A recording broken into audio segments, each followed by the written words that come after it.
সঙ্গে হয়। আজকে একটা পার্সেন্ট একটা কি হয়, একটা ছোট্ট পরিবার ছিল, যে পরিবারে 3 জন মেম্বার ছিল, বাবা, মা আর তার একটা বাচ্চা।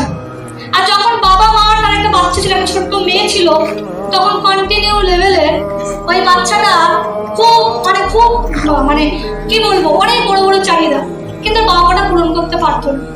কিন্তু ওর মা, এটা আমাদের সবার লাইফে শোনা সম্ভব, কিন্তু ওর মা ওকে বকা দিল, ওর বাবা ওকে একটা কথা বলতো যে মা আমরা তো গরিব, কিন্তু অসুবিধা নেই, তুই আমার প্রাণের থেকেও প্রিয়, তুই যা চাইবে তোকে আমি তাই দেবো, যতটা আমার সামর্থ্য ততটা দিয়ে দেবো, কোনো অসুবিধা নেই।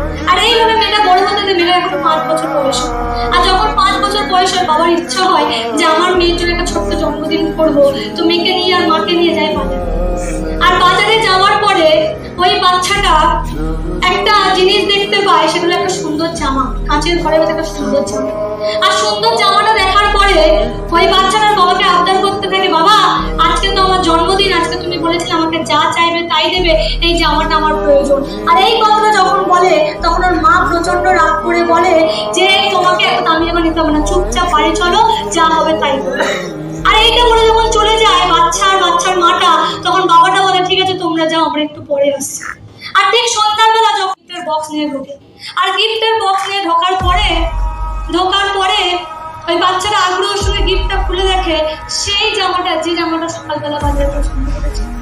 আর এটা দেখেও খুব আনন্দ পায়, বাবাকে জড়িয়ে ধরে বলে বাবা ইউ আর দ্য বেস্ট বাবা, তুমি আমার খুব প্রিয় বাবা। আর এই ঘটনাটা হয়ে যাওয়ার পরে বাচ্চাটা কন্টিনিউ লেভেলে স্কুল করতে কলেজ করতে এবং মাধ্যমিক দেয়। আর মাধ্যমিক দেওয়ার পরে মাধ্যমিকে ভালো র্যাঙ্ক করে, ভালো মার্কস। আর বাবার স্বপ্ন হয় মেয়ে এত ভালো পড়াশোনা করছে, মানে মেয়েকে আরো জীবন অনেক বড় করবে। তখন মেয়েকে জিজ্ঞাসা করে মা তুমি কি হতে চাও, আমাকে বলো মন খুলে। তখন বাবাকে ওর মেয়েটা বলছে বাবা আমি ডাক্তার হতে চাই। তখন বাবা ওর মেয়েটার কথা শুনে ভাবছে ডাক্তার হতে অনেক খরচ, তবে তুমি চেয়েছো যখন আমি করবো, যে কোনো প্রকারেও কষ্ট করে। মেয়েটাকে সায়েন্সে ভর্তি করায়, মেয়েটার কলেজ কমপ্লিট হয়, এমএসসি করে, বিএসসি করে, এমএসসি করে, এমবিবিএসও ভর্তি হয়ে যায় ডক্টর হওয়ার জন্য। কন্টিনিউ লেভেল বাবাটা যেখান থেকে পারছো কন্টিনিউ করতে। আর পড়াশোনার খরচাটা করতে করতে একটা টাইম আছে যখন ওর এমবিএ করছে, লাস্ট পার্ট থাকে, মানে ফাইনাল ইয়ার থাকে। আর তখন অনেকগুলো অ্যামাউন্ট একসাথে ওকে কলেজে জমা দিতে হবে। ওর বাবাকে একটা কথা বললো, বাবা আমার তো কলেজে ফিস দিতে হবে, এই পরীক্ষা না দিতে পারলে আমার তো ডক্টর হওয়ার স্বপ্নটা পূরণ হবে না। বাবা বলছে তোমার কোনো চিন্তা করতে হবে না, তোমার বাবা এখনো বেঁচে আছে, আমি তোমার জন্য জোগাড় করবো। বাবা ঠিক যথাসময়ে টাকাগুলো জমা দিয়ে দেয়। আর মেয়েটা এমবিবিএসও কমপ্লিট করে, মেয়েটা ডাক্তারও হয়ে যায়। আর ডাক্তার হয়ে যাওয়ার পরে কন্টিনিউ লেভেলে 2 মাস 4 মাস 6 মাস ও কাজও করে। আর কাজ করতে করতে একদিন হঠাৎ করে বিয়ে টাইমে একদিন হসপিটাল থেকে বাড়ি আসে। আর বাড়ি এসে সঙ্গে সঙ্গে দরজাটা বন্ধ করে দেয়। আর দরজাটা বন্ধ করার পরে কন্টিনিউ লেভেলে বাবা ডাকাডাকি করছে যে কি হলো, মেয়েকে এরকম কখনো করে। আর এই কথাটা মা বললো ছাড়ো না, হয়তো কোনো প্রবলেম হয়েছে, আবার ঠিক হয়ে যাবে। বাবাও মাটার কথা শুনে চুপ করে গেল। কিন্তু কথাটা হচ্ছে দুপুর থেকে বিকাল হলো, বিকাল থেকে রাত হলো, কিন্তু মেয়েটা দরজা খুলছে না। আর এই কথাটা বাবার মনে একটা ভয়ের সঞ্চার করে যে মেয়ে কেন দরজা খুলছে না। আর যখনই ওই বাবাটা দরজাটা খুললো অনেক কষ্টে, সাড়া না পেয়ে তখন দরজাটা ভেঙে দিল।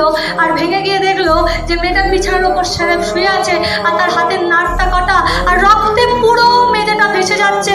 ওর বাবার তখন কাঁদতে কাঁদতে বলছে যে মা তুমি এটা কি করেছো।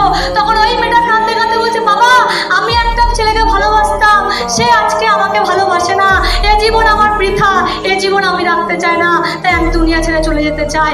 আর এই কথাটা শোনার পর তার বাবা কাঁদতে কাঁদতে বলছে যে মা এই যে আজকে রক্তটা মেঝে পড়ে আছে, এটা তোমার রক্ত না, তোমার মাও হয়তো কোনদিন জানে না আমি তোমাকে যত পড়াশোনা করাতাম, আমার নিজের রক্ত বিক্রি করে পড়াশোনা করাতাম, আজকে তুমি তার কি মূল্য। আজকে আমাকে একটা কথা বুঝতে হবে, আমাদের গার্জেনরাও ঠিক সেমটাই করে, হয়তো রক্ত বিক্রি করে না, কিন্তু রক্ত জলটা করে। হ্যাঁ, শুধু আমাদের জীবনটাকে উন্নতি করার জন্য, আমাদের জীবনটাকে ডেভেলপ করার জন্য। তাহলে বাবা মারা এই ইমোশনটা বুঝতে হবে। পারবো সবাই? হ্যাঁ, শুধু হাসি মজা করে চলে যেতে হবে, বুঝতে হবে। আর রইল করে এখানে তো বড় বড় গাইডলাইন্স আছে, সিনিয়ররা আছে, শুধু কি করতে হবে তাদের হাতটা ধরতে হবে আর জীবনে আগে বাড়তে হবে। পারবো? একদম কনফার্ম? হ্যাঁ, তো চলো আজকের মধ্যে টাটা।